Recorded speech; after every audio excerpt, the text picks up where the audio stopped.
if Lula is able to come to power, it is finally the recuperation of a democracy in Brazil that they see, that the coup that happened back in 2016, his jailing back in 2018, Bolsonaro's rise to power, all of this are like the different phases of the coup in essentially. And so what they're talking about is Lula's return is the potential to bring democracy back. Hello everyone, I'm Rania Khalek and this is Dispatches. Former left-wing President Lula da Silva made a dramatic comeback in Brazil's first round of elections, getting over 6 million more votes than far-right incumbent Jair Bolsonaro, in a victory for the poor and working-class people who make up his base. Though this wasn't enough to avoid a runoff later this month, Lula managed to take 48% of the vote, just years after his right-wing rivals put him in jail as part of an anti-corruption scheme in collaboration with the U.S. that laid the groundwork for the rise of Bolsonaro. To understand what Brazil has gone through in recent years, the significance of the election results, and what it could mean for the country and the world, I'm joined by Michael Fox, a freelance journalist based in Latin America, former editor of NACLA, and host of the new podcast, Brazil on Fire. But first, before we jump into it, be sure to hit the subscribe button and the bell so you get a notification whenever we post new content. And if you appreciate this show, you can help it grow by becoming a patron at patreon.com/breakthroughnews or by donating below on YouTube.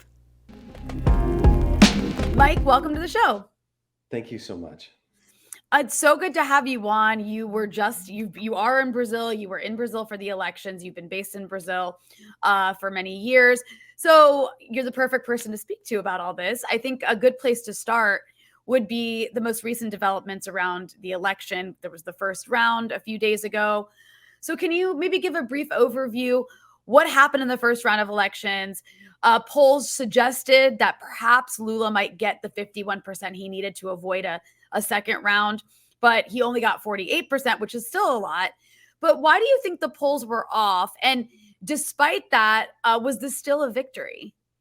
So it was definitely still a victory. Lula said that the night the results were announced. He told everybody, look, we're going to win this. It's just going to take a little bit longer. The thing is polls have not polling. There are some issues here in Brazil very clearly. And particularly there were issues in the last 2018 elections. And this is something that the pollsters really have to dig deep and figure out what the hell is going on going forward. But Lula, he came out exactly where he was trending. I mean, all the polls showed him around 48, 49, 50. And that's why it was like he could win, but he might not. Now, Bolsonaro, he was the one that really picked up a lot of speed. And if you look at where he got that from the third-party candidates. So almost all of those early polls that showed Lula 15, 16 points ahead of Bolsonaro, it showed the third-party candidates trending at 7 or 8 points, 9 points even. So it showed them not as much discrepancy. And it's very clearly almost all of Bolsonaro's percentages that he picked up from the third-party candidates, which had Ciro Gomes, who was supposed to get, he's kind of this center-left independent candidate, but he ended up with less than 3%, I believe. And so that's really where Bolsonaro picked up his speed. Now, at first, so this was a victory, but, listen, out in front of Lula's hotel on the night that the votes were coming out, when Lula bumped up, because Bolsonaro was leading in the polls in those first maybe 30 or 40% while the polls were while the votes were being counted. The minute that Lula bumped in front of him, you had all of Lula's supporters out front just going crazy because they're like, this is it. Now Lula's going to take it. It's all. But then an hour later, and Lula was still just a little bit ahead of Bolsonaro. And people were really concerned. So many parts of the left were starting to see this. God, this is kind of a defeat compared to what we were hoping for. But there's some context here. Lula actually won 10 million more votes than he did back in 2006, which was the most amount of votes that he has ever won in a first round. So this was the most votes he's ever won in a first round victory ever in the history of his political campaign. So that's key. And this is the most first round votes that any candidate in the history of Brazil has ever won. So even though he didn't take it in the first round, he got more votes than anyone has ever gotten in the first round of any election in Brazil. So that's important context. And going forward, look, he only lacks 1.8 million votes to win the second round. and that can easily be taken from the third party candidates, depending on which way they go. So this is definitely a victory. He's definitely still on track to win in the second round. But there's some complications, and we can get into this. But Bolsonaro picked up a lot of seats in Congress. His little party, the Liberal Party, is now the largest bloc in Congress with 99 seats. 5 ex-ministers of Bolsonaro's won seats in the Senate. So there was very clearly like a campaign focus for Bolsonaro to say, listen, I don't know if I'm going to stay in power. Let's take all these ministers and let's get them into the Senate so we can continue to kind of ram things forward. So it's going to be, even if Lula wins the presidency, it's going to be really hard for him to battle with the legislature in the coming years. That's a really good point. I do want to get into some of those challenges he will face if he wins, which he's expected to in the second round. But you did mention Bolsonaro, and one of the reasons that he did better being that he picked up these other votes from independent candidates. It does seem like he managed to really consolidate the support of even the center right, kind of like that Trump effect, where the entire right coalition coalesces behind him. And then others were saying that perhaps people, when they were polled, because the thing with Bolsonaro is he did get, like you mentioned, a higher percentage than he was expected to. Some people were suggesting that there's also this issue of people being afraid to tell pollsters that they're going to vote for him, which is something similar to the US, where no one wants to tell, nobody wants to say, oh, I'm going to vote for Trump, even though they totally are. That's exactly what this was. And I think people particularly with this election, they need to, oftentimes there's well, we shouldn't be looking at other countries through the lens of the United States. But in this case, we actually have to, because of the importance of what the United States is and the importance of what Donald Trump means for Bolsonaro, right? So very, very similar reality. Same thing with the polls. So yeah, that's exactly it. Well, then I guess my question from there would be, everybody was concerned before the first round that Bolsonaro was openly sort of investing in setting the grounds for a kind of coup attempt. Even Western diplomats were afraid that he might use the Brazilian army to maintain power or try something like January 6th style. And again, not just, this is, our audience is mostly American, so that's why all these American references. But now that there's going to be a second round, do you see this as an ongoing risk that he may still be laying the groundwork for doing something like that? I mean, it's totally possible. This is, that's what Bolsonaro represents. And he's laid the ground about this fraud thing, just like Trump, for years. Although it is important to understand that until this last election, every other election that Bolsonaro has ever ran in, he's won. So to say that the electoral system is somehow fraudulent or something like that's just not a reality. It's actually really random. But no, that's absolutely a possibility. The reality is that some sort of an absolute coup with the support of the military is not likely. There's just not enough support in general society for some sort of a dictatorship scenario, some of that anti-democratic. And even within the military, there was a report that came out a couple of weeks ago that showed that it was an internal military report that came out in public. And it showed that of the different branches of government, the Navy and the Air Forces were the most closely aligned, or at least the top brass of those sectors of the military were the most closely aligned with Bolsonaro, his fraud claims, and they might be the sectors of the military that might be the most possible to kind of align with him in some sort of a situation. But most people think that the military is just not stupid enough to try and do that because they've won so much clout over the last 30 years. And Bolsonaro represents, and this is important context, but he represents a smaller sector of the military, the smaller group within the military that, that has nostalgia for the dictatorship, never thought they should have gone back into democracy. And the majority of the military is not, including much of the top brass, doesn't kind of follow along with that mindset. They were the ones who were kind of willing to go along with democracy, even though Bolsonaro has brought more people from his group into power. So there are still concerns there, but just the idea that the military would just burn all that to back Bolsonaro is, a lot of people think that's not a situation. The January 6th style symbolism or reference, I think, is very likely because a lot of Bolsonaro supporters, he has, just like Trump, he has a huge base of support up and down Brazil. Many people are absolutely fanatical. They came out in the streets on September 7th for Brazil's bicentennial Independence Day, major Bolsonaro rallies. And many people think that would be much more likely, where we saw kind of some sort of attempt to try and say the results weren't fair, and to keep Bolsonaro in power some sort of way. And of course, there's always the concern of the role of the paramilitaries and the military police, of which Bolsonaro has very, very close ties. His family has close ties. So that's another sector kind of the state security forces that might be willing to back Bolsonaro in something like this. But again, if it's close, and I mean, this was in my story that I just did for the World yesterday. I think it's fascinating the fact that there's no talk of that, because he was much closer than he thought he was going to be, and so he's willing to go with the electoral strategy until potentially things don't happen. We just don't know what'll happen. Obviously, if most likely Lula will win, we hope, in the second round, and then we're going to see what happens. But definitely there is the potential for something to happen afterwards. And there was also this level of there was some level of violence against the left in the lead up to the first round in recent months, I guess. And I'm curious if you think that might get worse before the second round, or was this hyped up? Because in the West, the corporate media in the West is very much like, oh, we're conflicted. These two, Lula and Bolsonaro are equally extreme and populist and bad, right? This very stupid narrative. And so I imagine, maybe, I don't know what Brazilian media is like, but I imagine there's plenty of right-wing media in Brazil and plenty of centrist media that pushes a similar line, depending on if they like Bolsonaro or hate both. So I guess on top of the question about perhaps is there going to be right-wing violence, what is the role, or what has been the role of the media throughout this election? Have they been skewing things to the right? Are they inciting violence? What's their role here?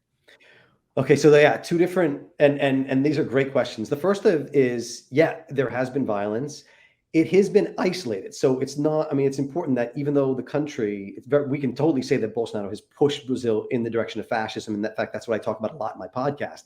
Mm-hmm. But in the country itself, this has been one of the most violent elections in history against individuals. These are all kind of isolated cases. You had a Lula supporter who's having a birthday party, and a guy who works for, I think he's a security guard, or he works at jail, sees that a Lula supporter is having a birthday party, walks in and literally just guns down the birthday party person, who is also security guard, and he fires back at this guy. They both get hit, but the guy who's the Lula supporter dies.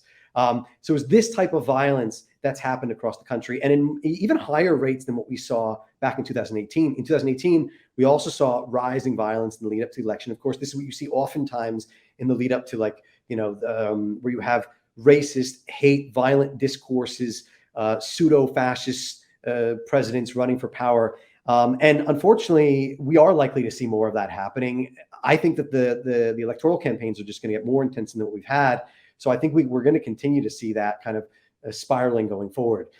Now, in terms of the media landscape, it's really complicated and it's really hard. And it's a very similar situation in terms of the media and the polarization of society to kind of what we saw in Venezuela back in the 2000s.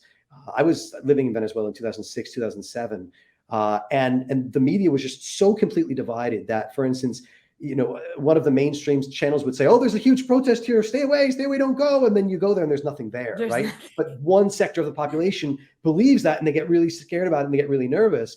And in the same way, I've been out speaking to a lot of people, and every Bolsonaro supporter that I've spoken to recently has said that they're saying, "Oh, see, in Nicaragua, they're trying to close churches, and so we have to be afraid for our religious freedoms," which is just not the case. What you do have to be afraid of in Brazil is about the closure and the attacks on Afro-Brazilian churches, on Umbanda and Candomblé, which have been absolutely attacked by evangelical groups, often in line with narco-traffickers, and particularly in the state of Rio de Janeiro. And I've done lots of reporting on this, but that's what you have to be concerned about here. But you don't have to be concerned about evangelical churches being closed down. That's just not the situation. But because that there's specific lines that have been hammered home about Lula, about the so-called corruption, about religion and defense of religious freedoms and things like that, then that's what people have really embraced. And there are right-wing outlets, Jovem Pan, various others that constantly are pushing the same fake news and the same misinformation that we've heard from Bolsonaro for forever, and particularly influencers online or social media. Now, the situation isn't as bad in terms of that as what we had back in 2018, when Bolsonaro's entire campaign was run over WhatsApp, and it was really run based on fake news. That's all still there. But the Supreme Court has pushed back a lot on what was called the cabinet, the hate cabinet, or the gabinete de odio. And this was basically this cabinet formed by members of, and it started before Bolsonaro's election, but particularly under his government, formed by members of his government, social movement influencers on the right and the far right, supporters of Bolsonaro, and then supported by pro-Bolsonaro businessmen who would kind of bankroll the whole thing. And it was all about the creation of memes, the creation of fake news and misinformation pushed out through pro-Bolsonaro channels, whether it's on WhatsApp or Telegram or online, and then repeated by influencers, YouTubers and whatnot.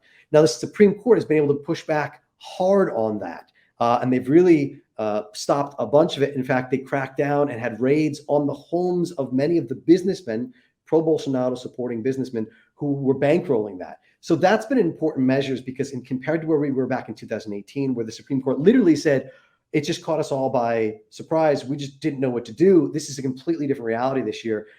Bolsonaro's party, the PL, the Liberal Party, they released a document on Wednesday, just before the election, saying that they had done an audit of the electoral system and there was a high probability of fraud. Now, obviously this is just completely fabricated, but the Supreme Electoral Court responded within hours, saying that this was ridiculous. It was fake news. They put it inside of the fake news investigation that's ongoing within the Supreme Court, and they actually demanded that the Liberal Party show the invoices of who paid for this document to be done. This is within hours, right? And they needed this invoice within 48 hours. So it shows how state institutions have been pushing back hard, and they've learned that they've had to, and that document and that that information almost went nowhere. But keep in mind, and this is where the echo chamber happens within Bolsonaro supporters, is it happened and it gets out to that percentage, that 20% of the population, 30% of the population. And so for them, that's where it's important, not for the rest of society, right? So it is extremely, extremely complicated in terms of media. It sounds like it. And you mentioned, you alluded to this a bit, but I'm curious if you could elaborate on some of the different politics around identity in Brazil. You have, racial politics and identity politics, and you have evangelical Christians and white people and Black people and Indian people. And how does this play out politically? What are the roles of these different groups in terms of, Lula versus Bolsonaro? I think it does seem to, although it's a little bit more complicated than the US or different than the US, but it does seem to fall along those left-right lines that maybe are similar to America. But could you go into that a bit? It does. And in fact, so much, and this is one of those situations where it's kind of like Brazil is this mirror image of the United States, or the United States is a mirror image of Brazil, although for its own realities, the local realities. And one of the things I talk about in my podcast, Brazil on Fire, and which talks directly to this, is how Bolsonaro used the culture war, the Christian rights culture war of attacking feminists, attacking LGBT communities, attacking everybody he possibly could, identity politics, in order to lift himself to power. In fact, one of the things that he used we're talking about almost a decade, was this thing he called the gay kit. And it was basically during a time of Dilma's government, in which they were trying to battle homophobia in schools, and they're trying to bring, the word in Portuguese is conscientizar, right? They're trying to have education campaigns in schools to stop homophobia. Well, Bolsonaro attacked that, saw it as what he called a gay kit, with the concern that the Dilma government was trying to transform kids and youth into gay and lesbians and gays. And so he railed about in Congress for 10 years, and it picked up. And that is one of the major ways he actually was able to become this prominent figure, was attacking that, and also attacking the most prominent gay Black congressman who came to power. I think it was in the 2014 he was elected into office, and he was extremely important. He actually had to flee the country back in 2018, just before Bolsonaro's election, because he was so afraid for what it meant to him, and because of all these death threats against him. He was a close friend of Marielle, who was, of course, killed back in early 2018. And so this is the use of these identity politics by the far right, the use of consolidating the evangelical vote behind family values, behind heterosexual, the heterosexual family, in order to say that their way of life is under attack, right? It's just like in the United States, right? And Yeah. of course, in the United States, it started earlier, but some of this discourse was very much imported into Brazil. And I'm talking about like in the late 90s and the 2000s up into the 2010s. And there is one person that's really important to understand. And he's not usually talked about in terms of his relationship with culture war, but it's really important to understand this. His name is Olabo De Carvalho, and he is perhaps the most important pseudo philosopher, the important man behind the rise of the far right in Brazil, like over the last 20 years. There is no one who is more important than this. And here's why. He's a former astrologer, or he passed away earlier this year from COVID, something that he has previously denied. And he was a former he was a astrologer. COVID denier too. I'm sorry. It's just like all of these things. Of course. No, of course. And he was an astrologer and a former religious guru who had, and also a journalist, who had become kind of this philosopher for the right. He moved to Brazil. He moved to the United States, to just outside of Richmond, Virginia, our home state. Here, like back in 2005, in the early years of the Lula government, he said he was going there because he couldn't handle the socialism that was happening. Of course, it wasn't happening. And so he moved to rural Virginia, and he started to have these online philosophy courses for the far right.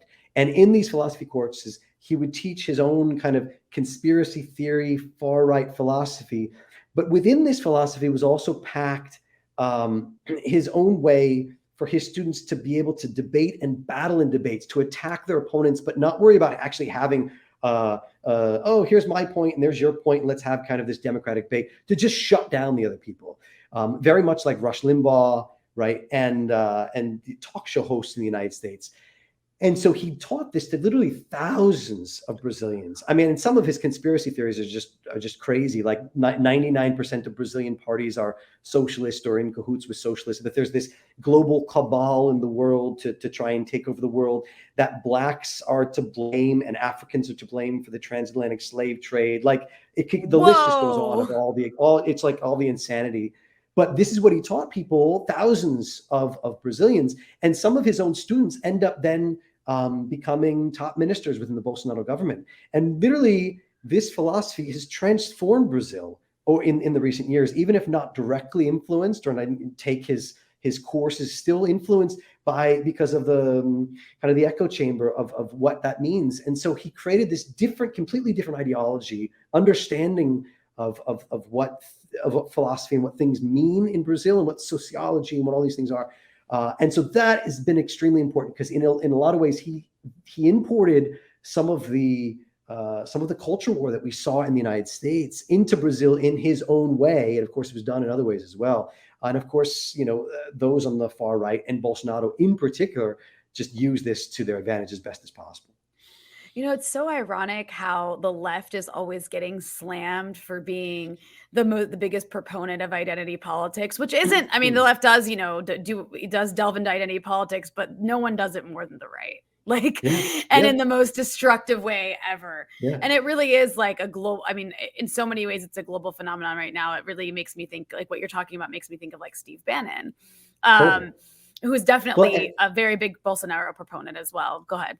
And not just that, but so Steve Bannon and Olavo De Carvalho are both followers of this religion that was called traditionalism, and it goes back. Dugan, also in Russia. There's all these links to them, and in fact, Olavo De Carvalho met Steve Bannon a couple years ago at a dinner at the Brazilian embassy in Washington. But they were definitely they were in contact, and they are definitely part of this same connections. And Steve Bannon, Bolsonaro's son. Eduardo is the head of Steve Bannon's The Movement organization in Latin America. And in fact, what Bannon said that he was going to help Bolsonaro in the 2018 elections with strategy. And it's very clear. I mean, if you look at what Trump did in terms of his fraud claims leading into January 6th, it's very clear that, Bolsonaro's like, well, it kind of worked. We're rolling with it too, because we don't have the support, otherwise in order to gain elections. So no, Bannon is right there. He's extremely connected. Like definitely a part of a global far right network. But, I'm curious in practice, Bolsonaro did get to be president. Can you describe what Brazil under Bolsonaro and his crazy sons was like? And I mean, obviously we could do hours talking about that. But I mean, in brief, what was that like? So one of the things, like, again, I keep talking about the podcast because these are things that I've been like grappling with to try and understand. No. So everybody should go listen to. Everybody should go subscribe to Brazil on Fire. Absolutely. Thank you.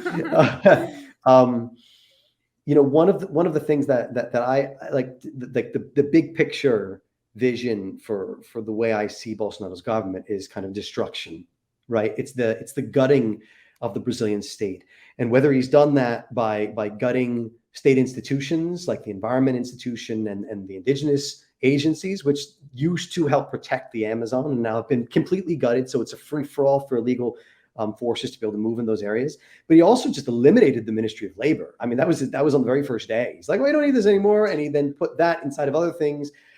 He transformed the Ministry of Women into the Ministry of Women, Human Rights, and Family, and put at its head an evangelical pastor by the name of Damares Alves, who then went about gutting human rights and women and feminist policies throughout her entire administration, and placing in its place kind of a focus on family values, on not having sex before marriage, on just like a complete flip on its head of all of the human rights and women's policies that had come before it. So that has been an extreme. That's been kind of like the base and the metaphor for what Bolsonaro's government's meant. Of course, we can talk about COVID for forever, and Bolsonaro's denial of what COVID was, even a drug, him calling it just a little disease, and then his denial of the vaccine, saying they might turn you into crocodiles and whatnot. There was a Senate investigation into Bolsonaro's handling of the pandemic, which came out last year, showing that they accused him of breaking 8 different crimes, one of them crimes against humanity, for not protecting indigenous communities. And of course, now Brazil has over or almost 700,000 dead and was one of the worst countries in the handling of the pandemic, in large part to Bolsonaro. So many people on the ground, when they talk about Bolsonaro, is what he's meant for the country. If they talk about policies of destruction, they talk about policies of death. Because these are 2 areas that has just been an unraveling. We've seen a push for privatizations, and it is important to remember that Bolsonaro's finance minister is a man by the name of Paulo Guedes, who studied at the University of Chicago under Milton Friedman. So he was a Chicago boy back in the 1970s. He actually went to work at a university in Chile under Pinochet, he was actually recruited by the Chicago boys who had gone before him. And he's been pushing neoliberal policies ever since. And he was actually brought into government with the goal of trying to undo the state, the Brazilian state that had been built in previous years, and to trying to privatize and sell everything off. And they've auctioned off airports and ports and roads and whatnot. They've auctioned off major sections of Petrobras, in particular the PSOL, which is the huge offshore oil reserves off the coast of Brazil. Now, it didn't start with him. That actually started under Michel Temer, who was the government who came in after the impeachment in 2016 of Dilma Rousseff, who was a left leader. She was impeached by Parliament for just completely nonsensical charges, which then the day after her impeachment, the Senate then legalized. It was basically just of doing budgetary maneuvers, of moving one thing to another in order to balance the budget, which at that point had been termed illegal. And they used that to get her out of power. And the minute they impeached her, then they legalized what she had just been impeached for, just to show you how just drastically and how much they don't care about what anybody else thinks, right? So that's what happened. His government that came in started to lay the groundwork for Bolsonaro. They were the ones that started to pass labor reforms. They were the ones that, until then, PSOL, which was these large offshore oil reserves, had been the idea that all of the resources gained from those reserves, from the sale of those reserves, would go to health and education in Brazil. That had been locked into law, and they undid that law. They started to sell them off, and then in Bolsonaro, it's just been a free-for-all. So in many ways, that's been the goal, is the gutting of the state institutions, the privatization of the country, and it's been across the board. And what we've seen as a result is, of course, this is within the context of the pandemic, but what we've seen as a result is rising poverty, rising unemployment, rising hunger. 33 million Brazilians, according to a recent report, now don't have enough to eat each day. And listen, this is something that Brazil had eliminated hunger, according to the UN. It had gotten rid of hunger under Lula, right? Lula, remember, he was in for 2 terms from 2003 to 2010. And his whole thing was fome zero, zero hunger, because that's what he grew up with, right? This is like, he was born in a small shack in northeastern Brazil in a home with dirt floors, and he had felt things directly. He fought the dictatorship back in the 1970s, and fought for years, founded the Workers' Party, fought for years in order to come to power, to really push these social policies that would lift millions out of poverty. And that's what he was able to do. And now we've seen it's gone in completely the opposite direction. So it's, by any means, his government has definitely been a disaster. I mean, that's what neoliberalism is all about. And of course, like, especially with fascist politics, is literally gutting the state, dismantling the state. I'm curious, can you talk about how Bolsonaro came to power in the first place? And I mean, here, I guess I'm asking if you can briefly walk us through the weaponization of anti-corruption against the Workers' Party. And this was in collaboration with the US, which was used to jail Lula. And as you mentioned, was used to launch this like parliamentary coup against Dilma. That's right. Yeah. So back in 2014, the Lava Jato investigations began, or called car wash in English. And these investigations were looking into kickbacks within the oil company Petrobras that would pay for construction. They would pay construction companies in order to get contracts with the state, right? And so they were diving into this, and what they found, I mean, up until the 7 years when this thing was happening, they literally had accusations against 280 top political figures. Thousands of search and seizure warrants were issued. And this was a real corruption scandal. That's not to say that this wasn't real, but it was really, it was happening across all of the political parties. And it started even before Lula was in power back in 2003. It started back in the late 90s. So this is not something that the Lula's Workers' Party came in and Lula installed and whatever said, but this is when they started to investigate it. But he was used as a political weapon, and in the press and by the prosecutors of the car wash and the Lava Jato investigations, it was used and painted as if the Workers' Party was the evil of the country, right? As if the Workers' Party itself had brought in corruption and they were to blame. And that's the same narrative that was used throughout. It's the same narrative that's still used today. I mean, if you talk to roughly 40% of the population will not vote for Lula. Lula has a rejection rate of that, and that's because they believe that he is the great mastermind of corruption in the country. And so what happened is they used this and they went after one individual after the next. They said Dilma kind of got caught up in the middle of this, but actually she was never involved in corruption or corruption scandals. Like I said, her impeachment was about a budgetary maneuver, but because it was happening during the same time, it was framed within the context of fighting corruption. And it is interesting that 2/3 of those people that actually ended up voting to take her out of office were themselves charged for corruption, under investigation for corruption and other crimes, just to show you the context there. So back in 2017, Lula is then brought into this. They say they have charges against Lula, and he's corrupted for accepting a beachside apartment from a company seeking government contracts. And then back in 2018, he is then jailed in April of 2018. All of this stuff I was covering, like I was in Curitiba, which is where the car wash investigations were happening, is in this town of Curitiba. And just a little bit of a side, Curitiba is like this little right-wing hamlet. It's the capital of the state of Paraná. It's south of Paraná. It's the state just to the south of it. It's one of the three southern states, which are the most kind of conservative, right-wing, white European descendant. And they actually it ended up getting this name of like the Republic of Curitiba because of its own like conservative policies and because of the power that it wielded under then Judge Sergio Moro.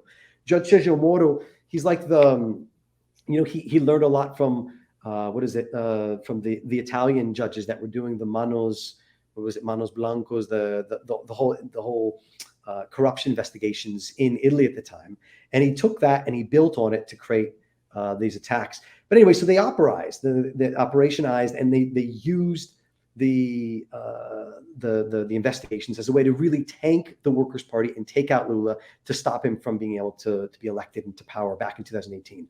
So of course, once he's blocked from power, then it just completely opened the door for Bolsonaro. He actually still registered. He was in jail, but there was a huge march on the last day you could register to be in the vote. and all sorts of members from the Workers' Party. I was in that march with social movements and stuff, and everyone marched to the Supreme Electoral Council in Brasilia to put his name in there, and then cancel his registration for the candidacy was blocked, and they had to go with Haddad, who was a former mayor of Sao Paulo.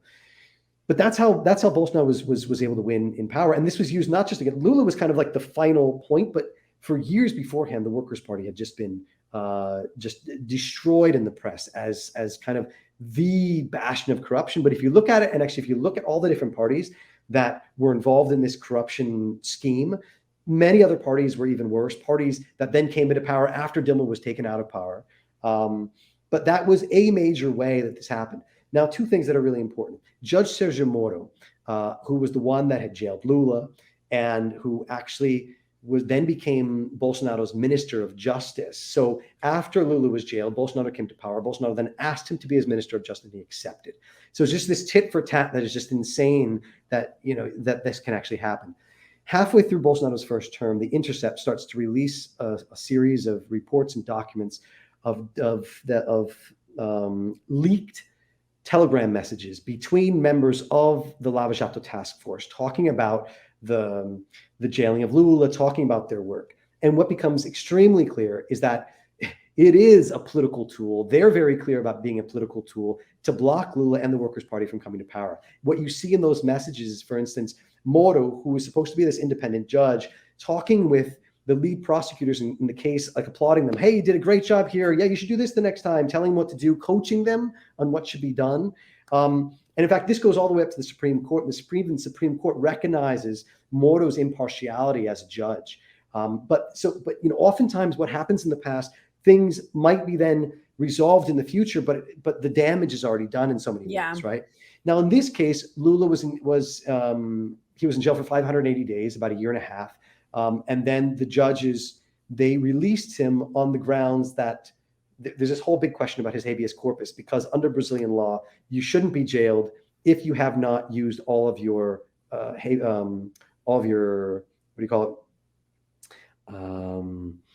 appeals. So, so they let him out on kind of this supposed technicality.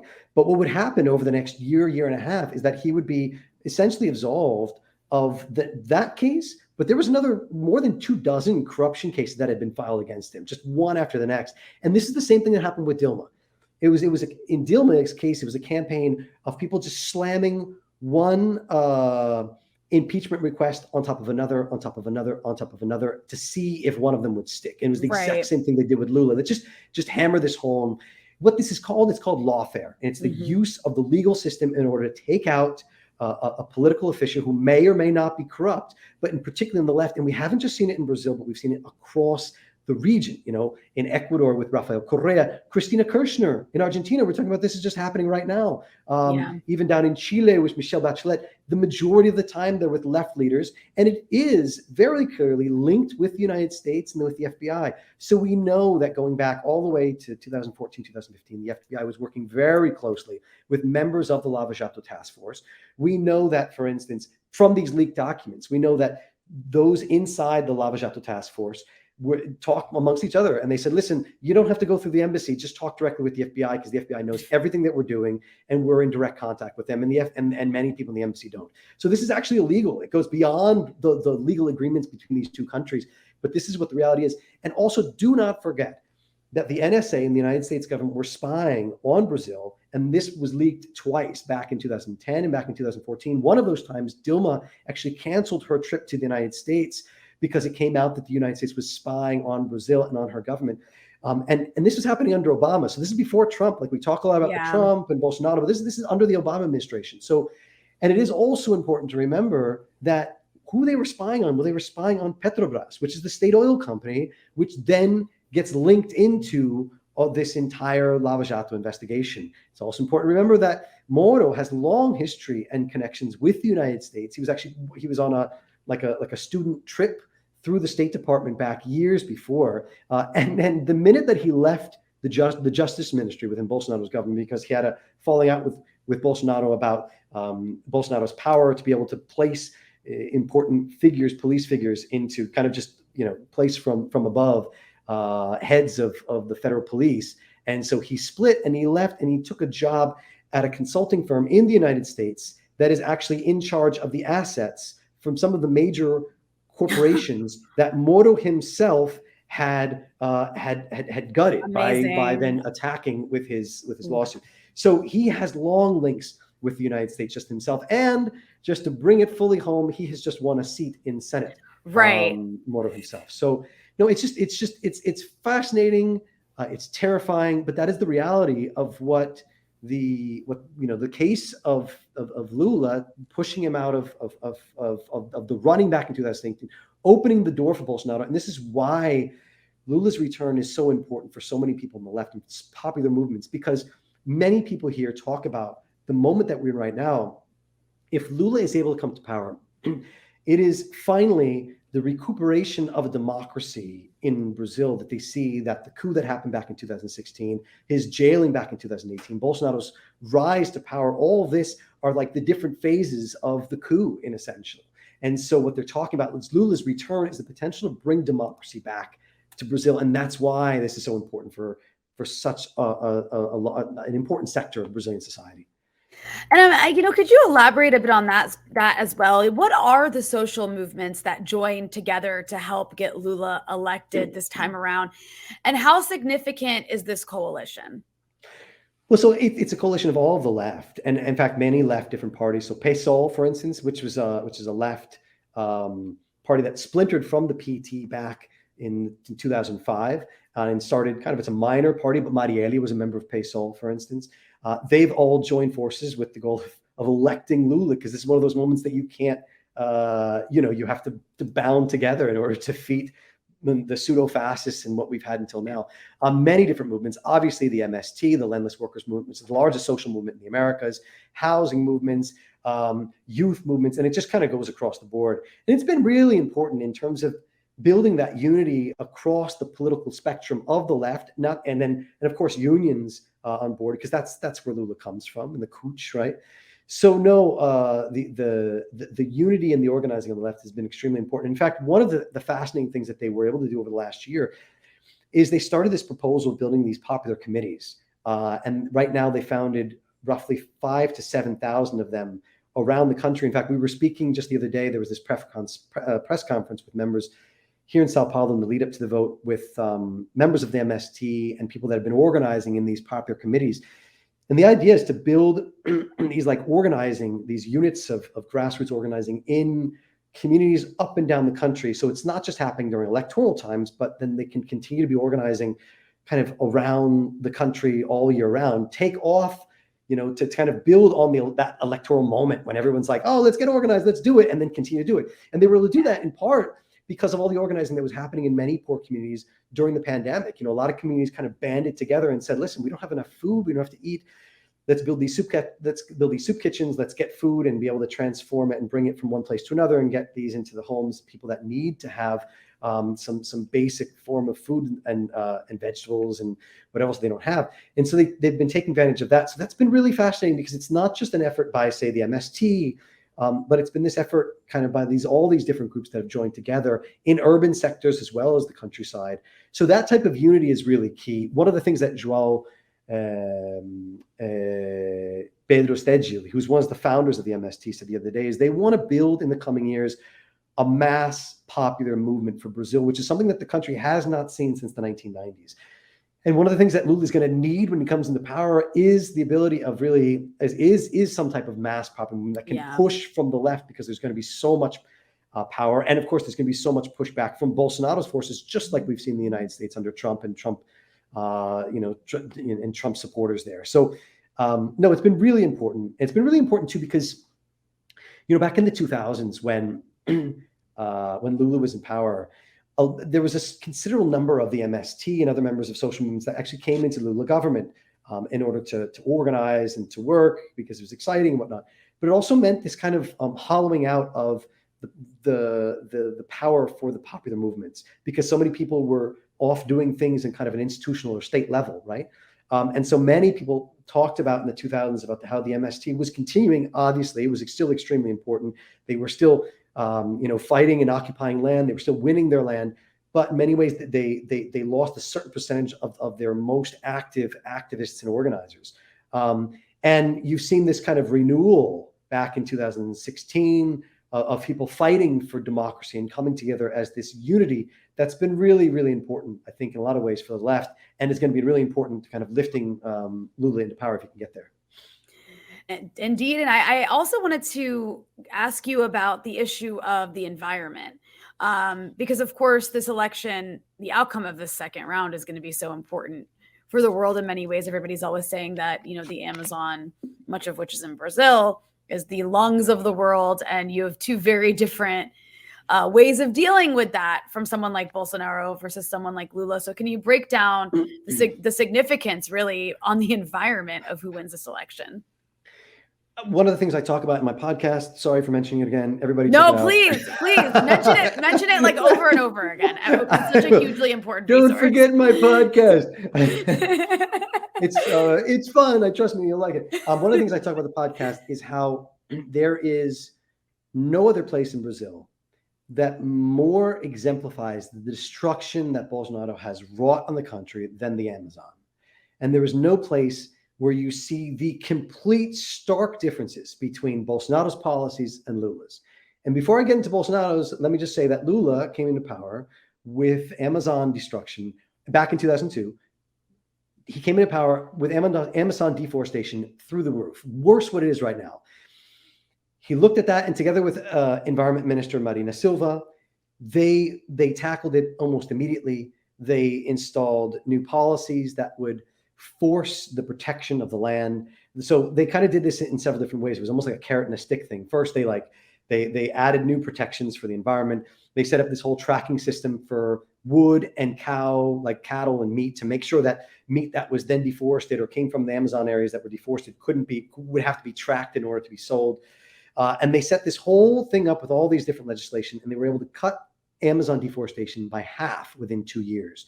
Brazil actually met its 2020 UN carbon goals ahead of schedule because of just the amazing job that they had done with stopping deforestation in the Amazon. And what Bolsonaro did was gut it all.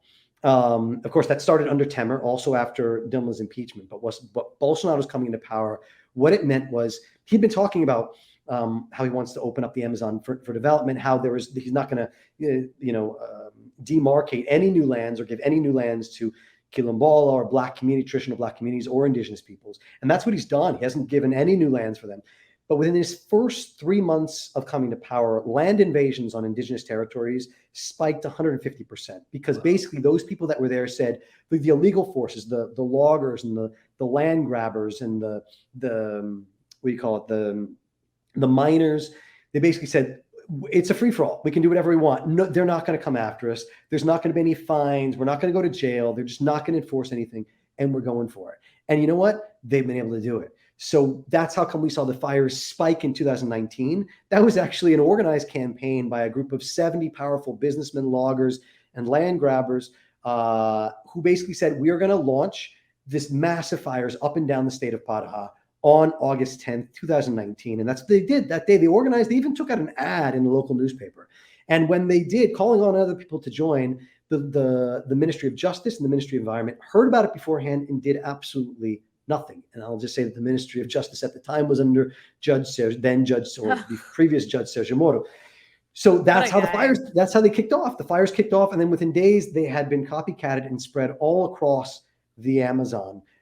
And right now, what we saw this year, and I remember back in 2019, right? Everybody was out in the streets, everyone was protesting. This year, they're worse. They're worse this year, although no one said anything about it, because it's just like they keep getting worse and worse and worse. Right now, we have the worst fires and the worst deforestation in 10 or 15 years. And it's all because Bolsonaro has gutted it all. Bolsonaro has actually backed miners, land grabbers. And the way this works a lot of times, because it's kind of confusing, is what'll happen is people move on, because fires in the Amazon, they're not natural. It's not like in California where they're supposed to happen. And the Amazon will not burn. So what happens is land grabbers move on and they deforest. Let's say they deforest the land that they want to be burned. That dries up, and that's what they burn. So every acre of land that's being burned in the Amazon is an acre that's already been deforested. And that's what's so concerning. So it's like So when we talk about, that the fires are worse, well, yeah, they're worse because we've been cutting more and more land down because it's been a free for all and they've been allowed to do it. They've got the legislation and the policies that were supposed to stop that, and they're just letting everyone move on. Just a couple of examples. The invasions of indigenous territories are extremely concerning, and they're concerning for the environment, but they're also concerning for the peoples there. We've seen absolute violence against indigenous peoples. And it's just to put this in perspective, there are roughly 20,000 illegal miners on Yanomami land in northern Brazil. This is along the border with Venezuela. And these miners have attacked Yanomami people. They've killed people like at gunpoint. And they're not just threatened by, the violence from the miners at gunpoint, they're also threatened from diseases, from COVID at the time, from these invasions of Sudan, from malaria, from drugs and alcohol, and all sorts of other things. And this is across the board in all these indigenous communities. There's one community, I also mentioned in this podcast, there's one community that I've been in touch with, the chief there for years. It's the Carupani people in Rondônia, in Western Brazil. That community there, if you go on Google Maps, you can actually see how they've cut in with roads and how those roads have them expanded out, how they've deforested areas, how they've lit those areas on fire. And that community, it has a total of a population of 61 people. It used to be that the Environment Agency and the Indigenous Agency used to protect them. They used to have people stationed there. They had an office there in the lead into their community, and they were people that were armed, that were there to protect them from land grabbers that would move on to their territories. And then actually within the first couple of months of the Bolsonaro government, that station was attacked several times. They've just gotten rid at those agencies of the people that used to defend those areas the most and implanted other people, and they've gutted the funding. In fact, under the pandemic, funding for health for indigenous communities and funding for these areas, they actually decreased funding for health for indigenous communities under the pandemic, just to show the context. But a lot of times what happens is then these illegal actors, and many of them are more and more linked up with narco traffickers. I was speaking with a woman named Ane Alankar, who works at one of the main agencies that's involved in researching Amazon deforestation and having an understanding of what's going on the ground. And she said the last time she flew over the Amazon, what she saw were that the organization of the deforestation of these land is much more organized. Like they're bringing in tractors to places where there aren't any roads, and they clean the land completely. They bring everything up and put it into piles the same way you would like make, a little pile in a fireplace, right? But that's not what you do if you're just some random dude who's just trying to clear a piece of land. Like these guys are organized. And part of this is because of this free fall, it is like, and the Wild West attitude, and because of the fact there's no one there to stop them, then narco traffickers have moved in. They've realized that there's a lot of money to be made. And usually what happens is they'll move in, they'll clear the land. They then sell that land to people that are looking to graze cattle on that. And it doesn't matter if it's, they'll make up their own land rights, whatever. It could be on indigenous territories. In fact, 50% of the fires, so therefore the deforestation has been happening just this year, has been on indigenous territories, indigenous and conservation lands. So it used to be that, if you can get a piece of land into as indigenous territory, conservation area, then you're pretty solid that it's going to be protected. That is no longer the case. So they then sell it to cattle ranches or whatnot, and then it could be sold. Like that's kind of the first layer of what moves in is cattle. And then after that, it then can be moved in with soy and then other areas once it's already been opened. Because once it's been opened, then it's gone. So it's extremely, extremely terrifying. This is the reality of what's happening in like you said, the lungs of the planet, and it's happening and it's happening faster and faster. So this is really important for Lula's, if Lula's brought him back to power, what can he do? One of the indigenous peoples that I was speaking with recently said, listen, it's going to be even harder than it was back in the 2000s because of the fact that now powerful narco trafficking groups and drug traffickers are involved in this. So it means that they're going to have the ability to fight even more. And because there's been so much more of a free for all, that's going to be even worse than before. But there's something very, very interesting. We talk about unity. The woman who was involved and really led this whole campaign for the protection of the environment. She's the former environment minister under Lula. Her name is Marina Silva. And she's actually been a presidential candidate. She was a presidential candidate for many years. And she had a bit of a falling out. She left the Workers' Party with Lula. Well, she's back in union with Lula. In fact, she was at the march on Saturday here in Sao Paulo. And I actually got a chance to speak with her briefly. And so she is all on board. She's already presented what she thinks needs to happen to get Brazil back to zero deforestation. So the fact that she sees Lula as the potential to really recuperate what Brazil has lost in the recent years, and she's willing to form, alliances, and she's on board with that. And the fact that she was actually at the Lula rally and here in Sao Paulo the day before the election is really important, and it should send kind of a sign of hope for what could happen if Lula was able to come back.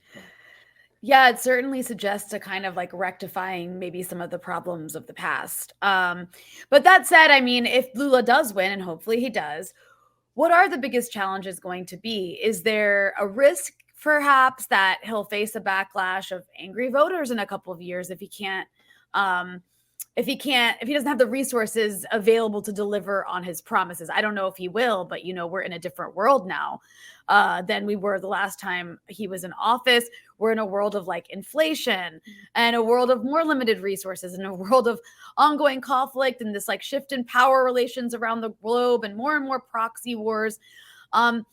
And also, there is this criticism. I don't know how accurate it is because I'm not an expert on Brazil, but I do recall there was a criticism from some segments of the left about some sort of like disappointment with him in the sense that he made too many compromises with capital.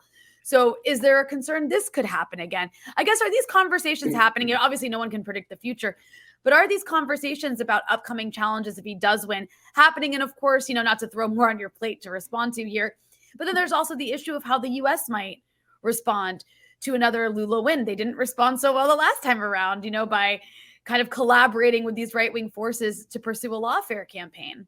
Right. So, there's no doubt that some of those conversations are happening, but the main focus right now is getting Bolsonaro out of power. That is fair enough. Let's get Lula in there, and then we'll deal with whatever we have to deal with before. But definitely, all those things are real. There was an absolute backlash back in 2005 to his government, and you had people that left his party because of that, and they formed the PSOL from the left, right? Because they said, well, this isn't doing what we were hoping it was doing. Listen, it needs to be really understood that Lula was never, and he never really pretended to be, except for maybe if he had been elected like back in the 1980s or something like that. But he was never like a Hugo Chavez or like, I'm going to come in and I'm going to completely transform the Brazilian state. He was we are going to change things for the better. We're going to create all these different social policies. We're going to lift millions out of poverty.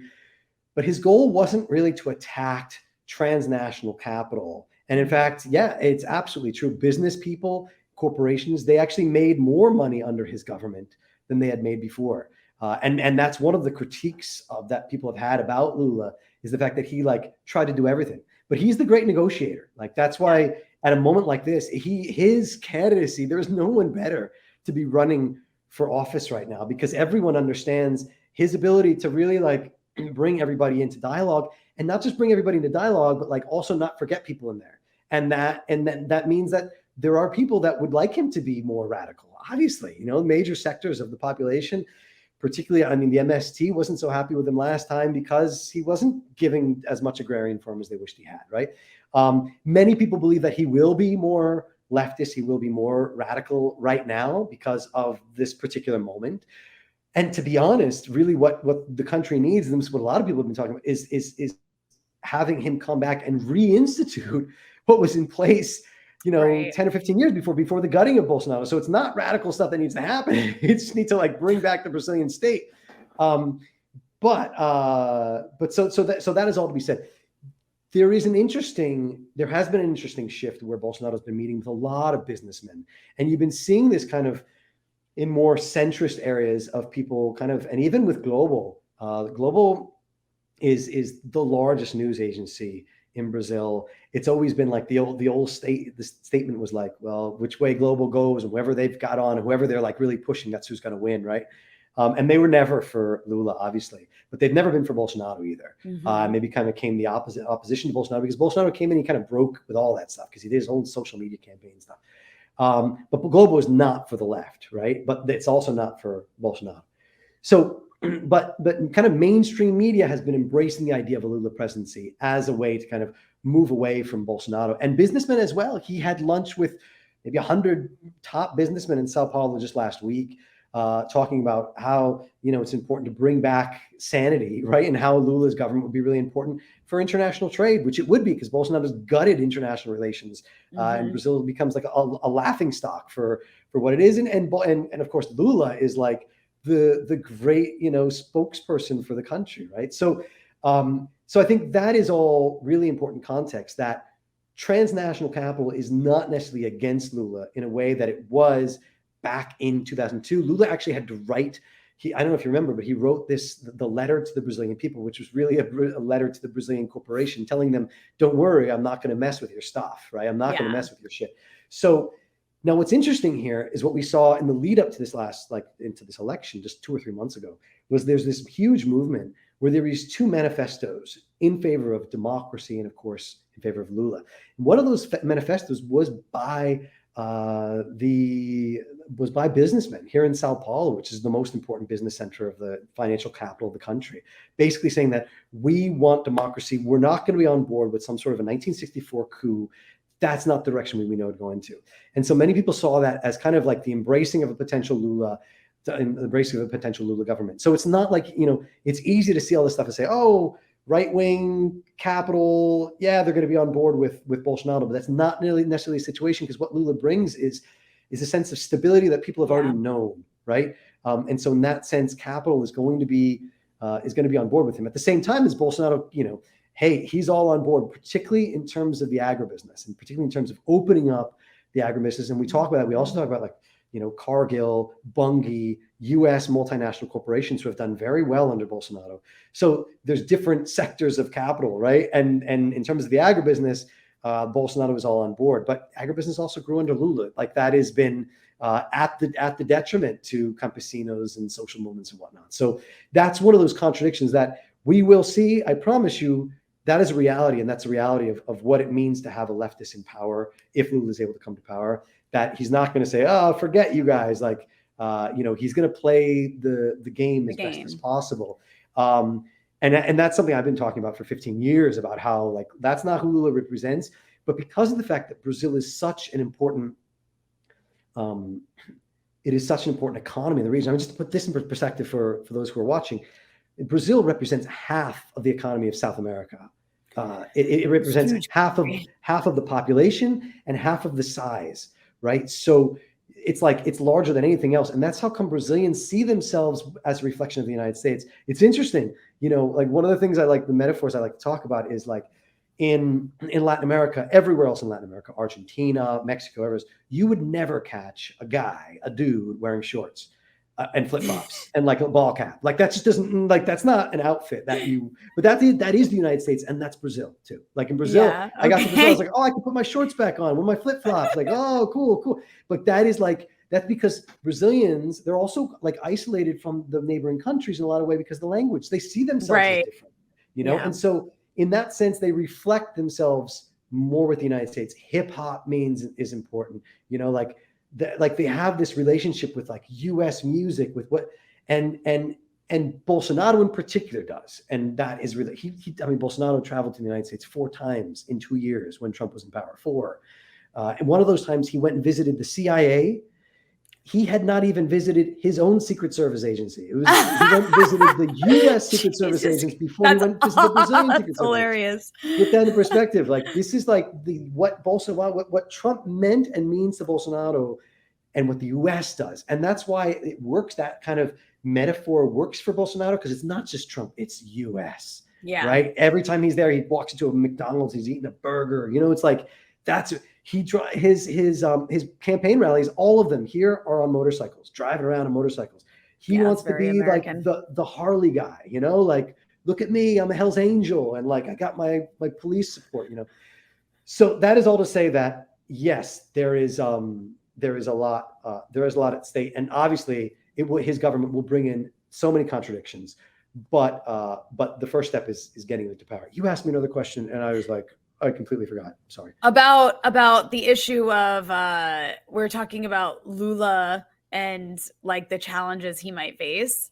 And I guess the other one, I actually kind of answered it, because I was asking about actually you kind of did answer my question. I was asking how is there conversations about how the US would react, which you kind of did. Right. So, when we talk about transnational corporations and capital. That is what the U.S. is, right? That's right. That's right. And there does seem to be a different way that the U.S. is, at least so far, responding to this like pink tide 2.0, if you even want to call it that, which is in a less, at least aggressive way so far, and more trying to like court these various governments and try to like, I think we're also in a different time. I mean, at least right now, there is this kind of shifting world order. There's the US versus Russia and China.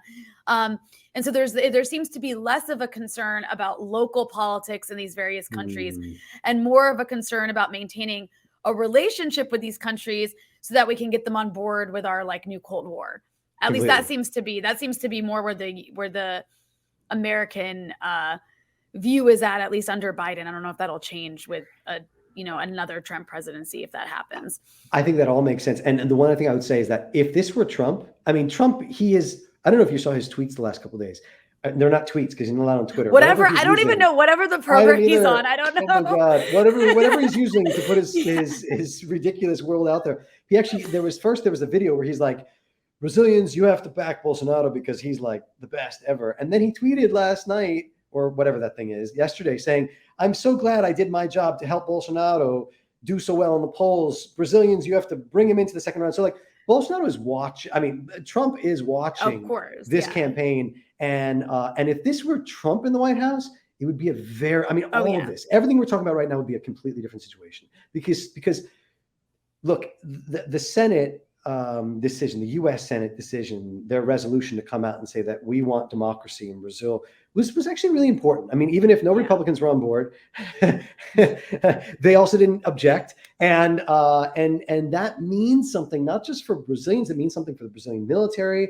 The 1964 coup was greenlit by the U.S. government. Like the U.S. government was on board. We talked about it in the podcast, but like the U.S. coups that are happening and things that happen abroad, the role and the place of the U.S. government is really important. And so we would be in a completely different scenario if Trump were in power. And of course, Trump wants Bolsonaro because if he's able to get back into power, then that would be a huge ally there. I just want to say two things real quick in terms of other challenges. Obviously, like we mentioned, the legislature is going to be a huge challenge in Brazil. Right. Lula's ability to push things through, his ability to negotiate. The PT and the PT union is like the other parties that are there is the second largest voting bloc in Congress behind Bolsonaro's. Maybe they've got like 20 less seats, but still it's not compared to the PL. And so that's going to be a huge challenge. So that is in and among itself, that is a concern. On the flip side, Lula, if he's able to come into power, he brings, a lot of emotion, excitement, and so many people are excited. What could be like the power and the force from the streets? If they're able to continue mobilizing in support of Lula, but also mobilizing to really push things forward, that might be like another side. And the other thing that like Lula brings, I don't know if we were going to get into this before or not, but I think that's really important, is this sense of regional integration. I mean, that was Lula's thing back in the 2000s, the pink tide, but also building out UNASUR, building out all these different sectors to then fight and combat the U.S. role in the region. And now, particularly with the other left governments coming around, I think the potential for a Lula government in power that completely transform foreign relations to back kind of what they were looking before, South-South relations in regional integration is really, really important. And I think that's one of the things that people all across Latin America are really exciting. And this is one of the things I've talked about in the past is that if you look at kind of the more leftist governments that were in play back in the pink tide, like Ecuador, Bolivia, Venezuela, Cuba, Nicaragua, Brazil was like right there because what it like legitimized because of its power and its country and its economy, it legitimized those, and it was willing to like stand up for those other countries that are maybe more like progressive or more leftist or more radical changing, but like Lula was willing to stand up for them regardless, which many other countries weren't. And because of the economy and the power of Brazil, that it's always played on international stage, but particularly under Lula, that meant a lot. And so Lula's coming back into power can potentially mean a whole lot for kind of regional integration and the Latin America's ability to stand up vis-a-vis the United States, depending on what happens going forward. I mean, that's why we saw Juan Guaido, right? Like he made this random last minute video statement as if I'm sure nobody in Brazil, I'm sure it literally impacted nobody's decision on who they were going to vote for in Brazil. But he came out and endorsed Bolsonaro. And that's for a reason, because the right across the region does coordinate, and That's it right. is like a part of this right-wing network.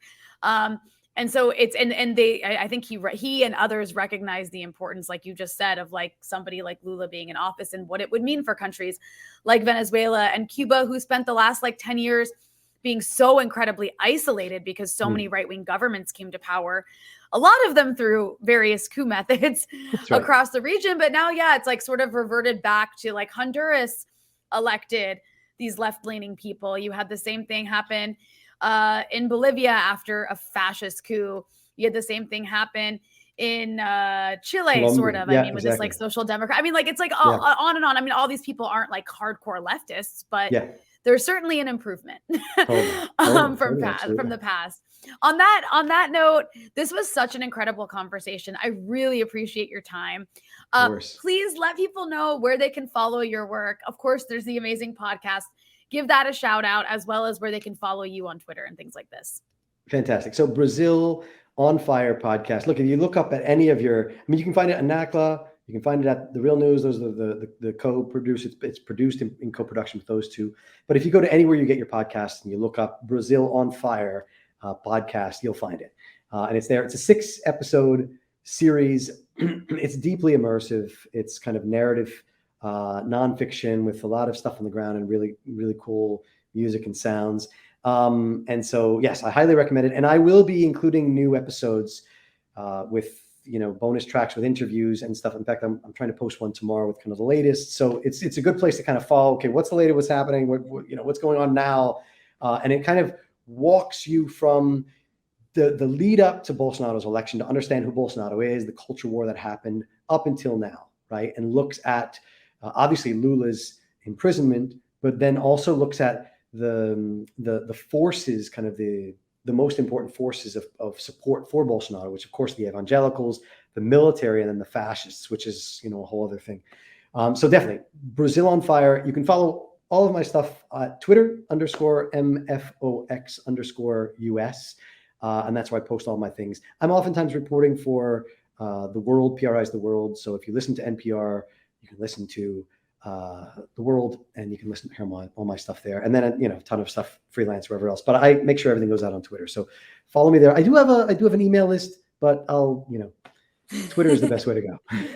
Well, Michael Fox, thank you so much for your time. And I'll be looking to you for coverage as we enter into the second round. And hopefully it goes the way that we all want it to, unless you're a Bolsonaro supporter, in which case I hope it doesn't go your way. Thank you so much for joining me. Thank you so much. It's been such a pleasure. This has really been fun. Thanks for watching, everyone. If you want to see more progressive anti-imperialist content like this, make sure you hit the subscribe button so you can stay up to date with the latest breakthrough news content. And if you want to support our work and get access to exclusive content, head over to patreon.com/breakthroughnews.